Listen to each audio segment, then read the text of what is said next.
Act 5, Scene 1 is the famous sleepwalking scene in Shakespeare's play Macbeth, where the important characters are not only Lady Macbeth but also the Doctor of Physic and the waiting gentlewoman. They are important because they are the characters who report the nuances of Lady Macbeth's actions, and it is on the basis of their reportage that we are able to understand the frameworks within which the whole action of sleepwalking is to be understood. It's important that in Elizabethan England and in 16 and in Jacobean England, when this play was being written and staged, the concepts, the modern clinical concepts of somnambulism, of compulsive neurosis, of hysterical amnesia, all of these things or all of these concepts, clinical ideas, weren't developed in terms of medical science and psychoanalytic study. These studies into these mental disorders, into these clinical mental disorders, came much later. Therefore, at one level, we are to understand Lady Macbeth's actions as something which is giving expression to her grief, to her repression. It's a kind of a return of the repressed. Again, this phrase return of the repressed from Freud is something which had come much later in the 20th century. But if we are generally seeing Lady Macbeth's actions in terms of the understanding of the contemporary audience, that it's a series of actions where her repressed feelings are coming to the fore and returning to haunt her, and that's one way of interpreting her actions, a kind of interpretation, the nature rebelling against itself, the human nature rebelling against inconsistencies and distortions in its own actions. That's the kind of interpretation which the contemporary audience would undertake. But of course, we do know that Shakespeare is a modern playwright who writes and who has relevance for a modern audience, because there are modern ideas which are embedded almost in his in his Jacobean mind. And one of the main streams of these ideas would be psychoanalytic and psychotherapeutic ways of thinking and ways of understanding. Therefore, it's important that we keep these two ways of interpretation of the sleepwalking scene. One, through modernist 20th century clinical concepts, and secondly, the general way of nature rebelling against itself, that kind of interpretation which the contemporary audience would undertake. And it's important that Shakespeare is keeping these two options open for the modern, for the audiences, because he actually doesn't make us see Lady Macbeth's actions for itself. It's being reported, so we need to understand why are actions being reported rather than directly represented or staged directly for the audience to see, because it really requires a filtering medical mind. And here therefore you have a modernist Shakespearean intervention, that you have a medical mind which really filters these actions and frames the actions of Lady Macbeth according to certain premises. And therefore we are bringing the premises of clinical medicine here. Otherwise we shouldn't be doing it of our own accord. Any kind of, I really will take a second to pause and make ourselves remind ourselves that whenever we interpret any kind of Shakespearean line, the kind of critical morality that we use, for example, psychoanalytical study or historical or new historical study, it's always important that the author is present. The author is present in the lines. in the drama to guide us which apparatus we should be using. And here, since he is using medical filters, since he is using representatives from the world of clinical medicine to frame actions, therefore it's important that we use that mode of clinical psychoanalysis and psychotherapeutic study. The doctor, and other than of course the general perception or the kind of the contemporary understanding which the contemporary audiences in Shakespeare's time would undertake, and even we would. For example, most of us as audiences may not be trained in the knowledge of clinical medicine and clinical psychoanalysis, and therefore it's important that we do not, it would be very significant on our part to not understand certain actions according to that mode of thinking. For us is reserved a much more general way in which human nature retaliates against itself when it has repressed its desires and its thoughts for too long. So we now begin the scene. The doctor: I have 2 nights watched with you, but can perceive no truth in your report. When was it she last walked? So this scene, to a certain extent, begins in medias res, or the middle of things, because whatever Lady Macbeth is doing here is something which she had been doing for quite a long time, and this is just at the high point of her action where this discussion is taking place. And since His Majesty went into the field and I have seen her rise, so it's from the point, the discussion, or the point that the lady in waiting or the gentlewoman is making, is that from the point Macbeth or King Macbeth has left to fight his enemies, that is, he has gone to his castle at Dunsinane Hill, about which we'll find him there in the following scenes. It's from the time that Macbeth has left behind his wife all alone that all these thoughts really gather in her mind, and it takes a toll upon her. And she rises from her bed and throws her nightgown upon and unlocks her closet and takes forth paper, fold it, write upon it, read it, afterwards seal it, and again return to bed. So this way in which now the sleepwalking has certain during the action of sleepwalking, there are certain characteristics, there are certain actions rather, which is important to analyze, because these actions are really related to a series of actions that she had committed in the past, and which she really hasn't been able to complete to her heart's desire, and therefore it's coming back to her. Important to make that generalized comment that whatever has been repressed in her past is now coming to the fore. It would be here we should all remember that at the beginning of the scene where Lady Macbeth was introduced for the first time, she was not introduced speaking her own words. She was introduced reading a letter from Macbeth and informing, of course, her that Duncan and the rest would be coming to Inverness Castle. And it's that kind of letter which is again coming back here.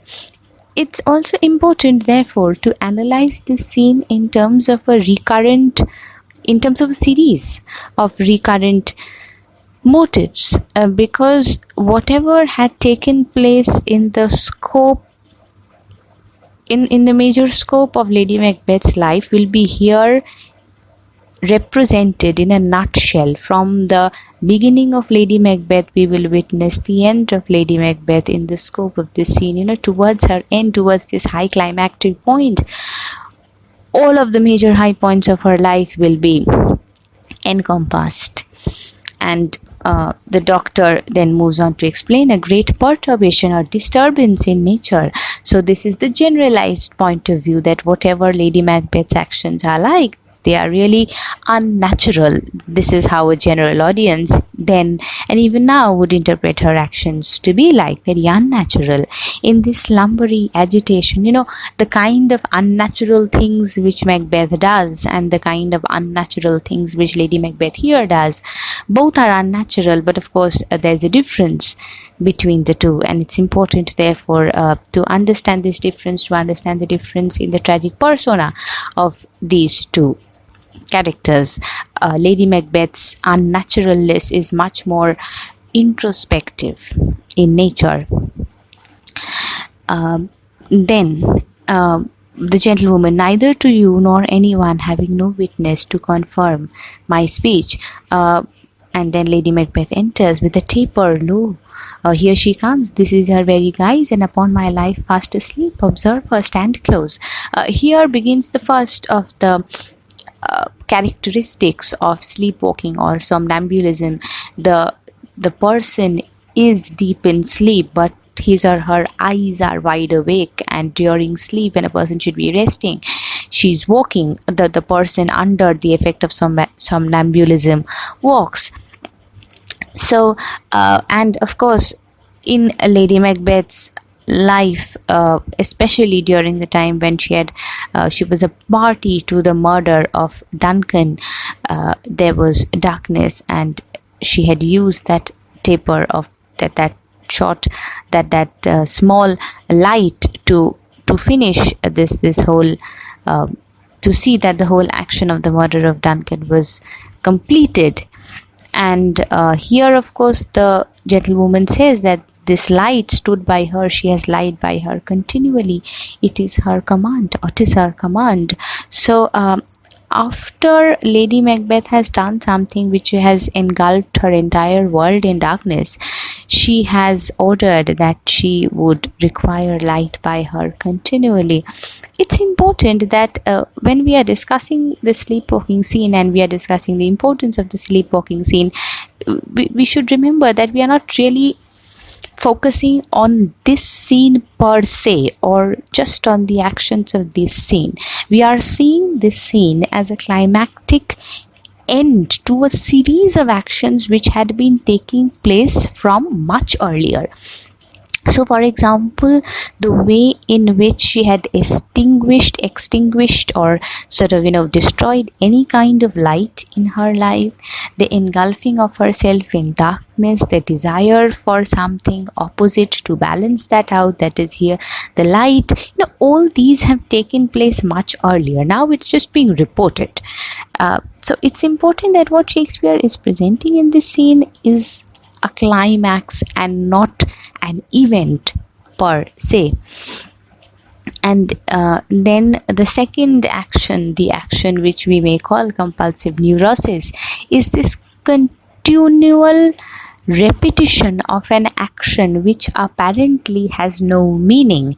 Of course, to the person who is suffering from that, or who is undergoing that rather, the compulsive neurosis, to her, to that person, it does have a lot of meaning, as if the action could be the action with which this present thing is the event with which this present action is associated, it could be completed. So when it's being told that Lady Macbeth continually rubs her hands, it is to say that she is trying to wash the blood of her hands after the murder of the king, and she feels that when she is washing her hands continually, she is able to therefore make her hand clean of all the blood, except that it's a mental desire for a kind of a cleanliness and a kind of a purity, almost, if you consider this whole image not only in terms of medical science but and clinical psychoanalysis, but also in terms of religion. For example, a kind of an absolution, absolution. Absolution is a kind of a purification of the self, of the sins of the self. So this rubbing of the hand is almost like a cleanliness of the soul, which she is attempting to undertake, but which of course is not being completed. We really have a few words on Lady Macbeth's part in this scene. Very few, but very important, yet here is a spot.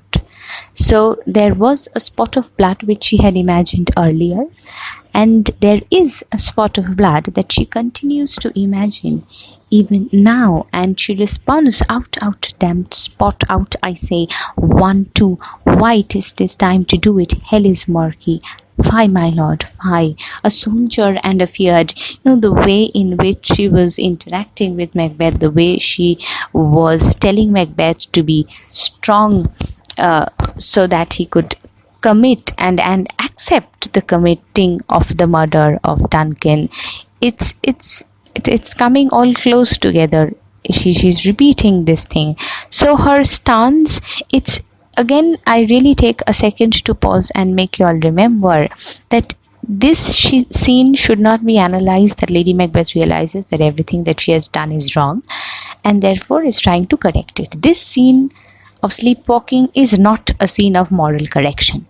It's an attempt towards that, and the attempt is not by undoing the action. She attempts to undo it through the rubbing of her hands, through the keeping of the light.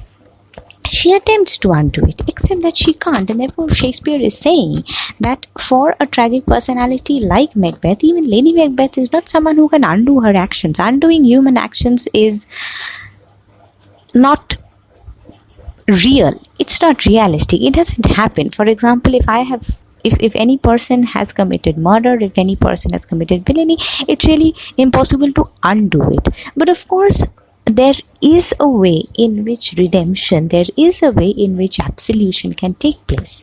That is through a realization of your errors.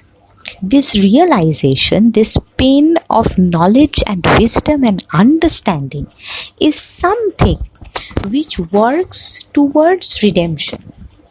And therefore, this scene, the sleepwalking scene, it must be noted, is a scene of realization of both the conscious and the subconscious mind. That, why do I say conscious and subconscious? Because it's a mind which is saying that the conscious mind is really not being able to fathom what has actually taken place and is looking therefore unnatural. It's sleeping, it's trying to rest, it's trying to keep away from things, but it's the subconscious mind which really tries to look back and resolve things. The clash is what you see, is what we see as the sleepwalking scene. But this clash is important also for a kind of a reconciliation between the conscious and the subconscious self. So therefore it is through this framework of understanding that we are to witness whatever she is saying to Macbeth, that tone in which she is really reprimanding her husband and saying that you are really appearing so meek and mild, and you should really call upon a bit of strength to commit certain actions to fulfill your ambition. And then of course saying at the same time immediately next that how could there be so much blood in this old man, a kind of a shock, a kind of a repulsion upon witnessing the murder. So at one point there is a sense, there is a tone of reprimanding, on the other a sense of extreme shock, opposite tones but coexisting side by side. Then again, there's a repetition of another action, that is of the murder of Macduff's wife. The Thane of Fife, that is Macduff, had a wife, and where is she now? What will these hands never be clean? So the remembrance of the event of the murder of Macduff's wife, and the reference to the cleaning of the hands, that's cleaning of the hands of the blood of the murder of, consequent upon the murder of King Duncan. We understand that there is a disruption in the timeline. Macduff's wife was murdered much later than King Duncan, but of course here Lady Macbeth really remembers events not according to their timeline, but according to the recurrent and associated symbolism that it has, and through which she remembers things. It's important that whenever we remember about things, and this is this scene, the sleepwalking scene, is there for a brilliant commentary on the role of memory. very important as a study on the role of memory on the human mind. When we remember things, we really do not remember things according to years and months and dates. We remember things according to our association with those events through images, through ideas, through conversations, through symbols. So memory is something which is more associative than chronological, and here is a remarkable representation of that. The next idea is that about the smell of the blood. The remembrance here, the memory here is working through a series of sense perceptions. Very important. It's not really memory in terms of words. It's not only memory in terms of actions, but it's also, as we were discussing just a bit ago, memory in terms of images, and images in all their varieties. You have tangible images, that which you can touch. You have auditory images, that which you can hear, and you also have images where you can smell. So it's really a world of vibrant sense experiences which is really assaulting Lady Macbeth. And the doctor says, "This disease is beyond my practice, yet I have known those who have walked in their sleep, who have died holily in their beds." The way in which the doctor associates this kind of a quote-unquote disease to unholiness in general, and he still states that even though he has known people suffering from this disease to have still died holily. So he's saying that mostly people who do have this disease do not die holily, but of course there are exceptions. It's important that Shakespeare is making the doctor voice images which are of religious significance. He's not really stating something from a medical point of view. He's incorporating here a perception, or a perspective rather, from a religious point of view to really make the audience comfortable, or to make the audience understand that any action, when interpreted, cannot be solely interpreted according to a certain line of thinking. It's not just a medical point of view which is sufficient to understand a person's actions or quote-unquote disease. It's not just the religious point of view which is important. It's really an amalgamation of a series of actions which is important to decipher and really unravel how a mind works. The final speech of the doctor: "For whisperings are abroad, unnatural deeds to breed unnatural troubles." This is really the summing up of Lady Macbeth's actions. Unnatural deeds had really resulted in unnatural troubles of infected minds, and more needs she, the divine, than the physician. God, God, forgive us all. Look after her, remove from her the means of all annoyance, because the doctor is really afraid that the way she is behaving, she will really bring harm upon herself. So there are things which should be kept out of her reach when she doesn't harm herself. And my mind she has mated and amazed my sight, I think, but dare not speak. The last two lines very important, because it's here that, when a person commits unnatural deeds, of course it results in unnatural troubles for that person. But the doctor is here saying that these actions of Lady Macbeth has really overwhelmed his mind. So a medical mind is not something which is really able to completely retain or keep itself separate from these unnatural actions, which is Shakespeare's way of indicating that the doctor's mind is not purely a medical mind. And we have witnessed this just before when he has interpreted certain actions both according to medical science as well as religious actions. So this kind of an overwhelming of the thoughts of unnatural modalities in general, the way it is influencing his mind, is something which is making all of his interpretations really confusing in the sense that it's not just conforming to one line of thought. It's not confusing in terms of interpretation. It is confusing only if we feel that a certain action needs to be interpreted only according to a certain way of thinking. And the final, that he dare not speak. So speaking is not something which will be able to completely make us understand what this action thinks. For example, there are certain what this action is. That, for example, there are certain things which are beyond explanation through words. And this is what the doctor is saying, and therefore the sleepwalking scene is not only to be understood in terms of the speech modalities of the psychoanalysis or the compulsive neurosis of the modalities of the compulsive neurosis of psychotherapy, but also in terms of natural and unnatural actions. In Act 5, Scene 2, the scene is important because we meet for the first time a number of lords and courtiers of the Kingdom of Scotland who are serving Macbeth, who are turning against him. They see Macbeth as a tyrant, and they see the English army supporting Malcolm and Macduff, who are coming to Scotland to invade Scotland, that is their country, as deliverers, as savers.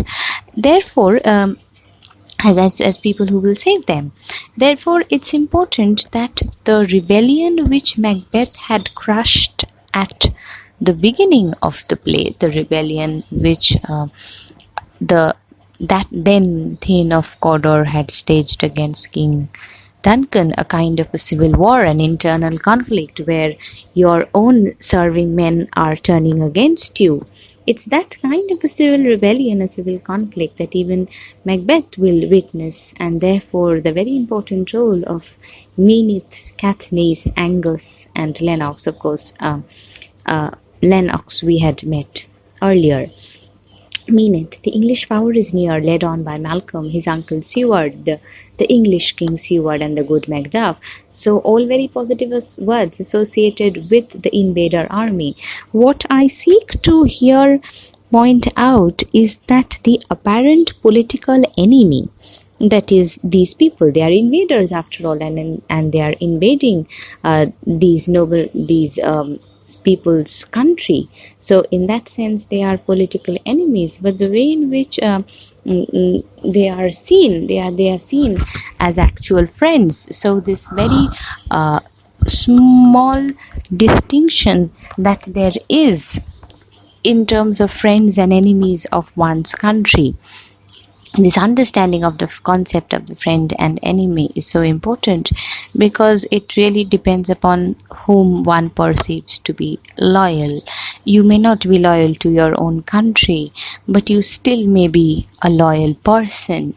And then again, it comes to define then how is it that you are not loyal to your country when you desire to kill the tyrant of the country. So is it just a blind love for the land, or is it really a love for the good of the land which is important?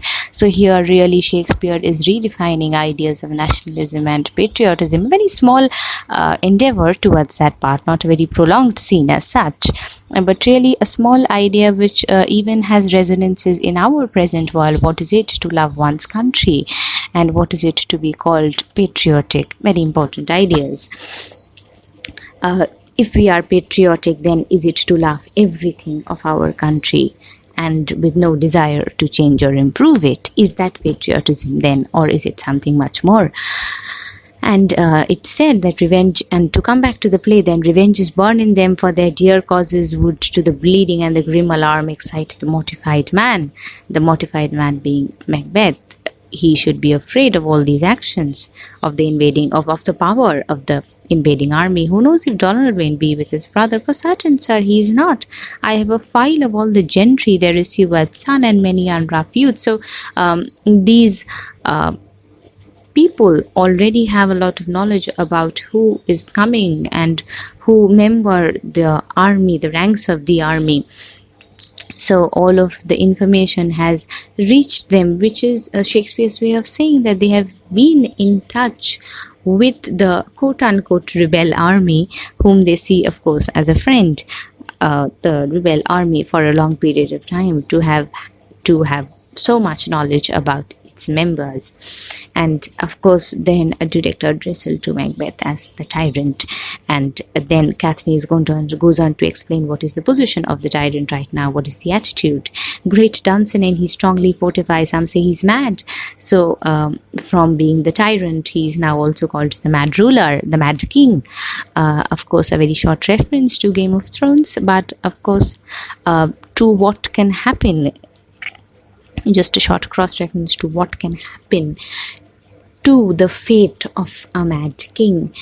Robert Baratheon in the Game of Thrones was called one, and therefore we do know about his final destiny. And here, when a king is called mad, we should remember that his final fate is going to end in complete destruction, and therefore these courtiers really have, if not ironically state Macbeth's future for us. But it's also important that along with this madness, they talk about this extreme fortification of the castle at Dunsinane Hill, because the witches had predicted that he is safe, almost immortal within the walls of the castle. No one will be able to defeat him. So Macbeth does have a lot of self-confidence at this point that he won't be defeated. So therefore, as a person who thinks himself to be undefeatable, he does well to fortify himself and not listen to anyone. But of course, this kind of an extreme pride and extreme egotism is something which finally leads to his madness and ultimately to his downfall. Meaneth, who then shall blame his pestered senses? So his senses are something which are pestered, which are disturbing, not only disturbing to others, disturbing for himself and disturbing for his own, for the whole of Scotland, the present of Scotland and the future of Scotland. Well, march we on to give obedience where it is truly owed. So obedience where it is truly owed, apparently it is to the king, here King Macbeth. But of course, if a king turns tyrant, then even the invader enemy army does owe your allegiance, because then you are really showing your allegiance towards your country and not just towards a person in power, if that person really abuses that power. And finally, Lennox's words are so much as it needs to dew the sovereign flower and drown the weeds. So here Macbeth's kingship is being compared to the sovereign, to a flower which is really which has become infected by weeds. So the image of disease is not something which Shakespeare relates only to the nation, relates only to the body and then to the nation, but also to an image which is conventionally associated with beauty, that's flower. Because for Shakespeare, anything beautiful or anything which is powerful can be affected by or infected by very small things, and then it can completely be destroyed. So a beautiful flower may be infected by weeds, and then it will be completely destroyed, just like the sovereign being of Macbeth, infected by his own sense of insecurity, his own desire to achieve things beyond his reach, which has ultimately led to his downfall. It's important that it's more his full sense of insecurity really, which has led to his downfall, other than ambition. Ambition for Shakespeare is good. Vaulting ambition, of course, can only lead to one's downfall. Act 5, Scene 3 is a scene where the beginning of Macbeth's end and the end of Lady Macbeth's end is brought together. When the scene opens in a room in the castle at Dunsinane, Macbeth's ego, or the high point of his fatal flaw, his pride, is demonstrated when it said, "Bring me no reports, let them fly all, till Burnham would remove to Dunsinane." So just as it has been predicted by the witches that till woods actually move, no one will be able to defeat him. Therefore, and that no one of woman born, no person born from a woman will be able to defeat him, and therefore in one sense he is again undefeatable. He really doesn't have any kind of care to listen to others. It's important that this desire for a lack of knowledge is something which is an inherent characteristic feature of most of tragic personalities. Say they become so much engulfed, or they become so much concentrated on their own selves that they refuse to listen to the voice or the words of anyone else, and therefore it's a remarkable representation of their egotism.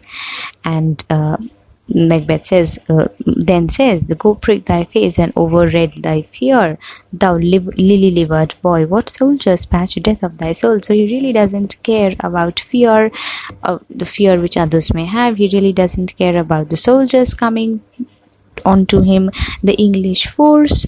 It really doesn't matter to him. However, there is here a short speech by Macbeth, very important, because it is at this point that we see the poetry in Macbeth. What do I mean by poetry? Number of reasons why I have used that word. First of all, we are to consider this play Macbeth as a poetic drama. Why? Because here, especially in Macbeth, a series of images, as if used in a poem, reveal the kind of understanding and the kind of introspection that Macbeth really has. Now, of course, superficially, we have just witnessed that he is appearing extremely egotistical, extremely proud, extremely haughty, that is Haughty, irreverent towards any kind of advice and information, disrespectful of all of it. But there is parallelly an introspection, a deep understanding of what life has given him, what actually is of significance right now, and therefore he makes this speech which is very poetic, not only because of the kind of images that it uses, but really because it is a speech of so much revelation of the depths of the human mind. And he's expressing it beautifully, where he's saying, "I have lived long enough, my way of life is fallen into the sere, the yellow leaf." So he has really moved beyond the spring of life, the prime of life, and now it's as if he is the tree whose leaves have turned into pale yellow, as if it is in the season of autumn, when these leaves are only going to fall off from the tree and then perish and decay, which is an indication of a kind of death. So he's really in the last phase of his life, really in the last leg of his existence. And here, even though Macbeth is demonstrating so much pride and so much disrespect, he really has an understanding that he is in the last phase of his existence, and it really cannot be turned.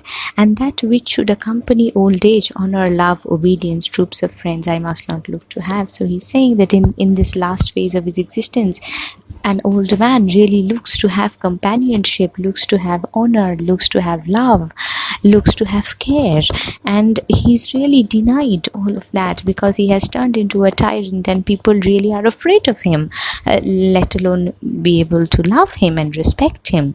So Macbeth really feels that these are things which he requires, these are things which he really deserves, which he wishes that he could enjoy, but of course sadly and unfortunately he's not, because it is through his own actions, and he even knows that it is through his own actions that he has really given these up, and he's really made people unable to connect with him on that level.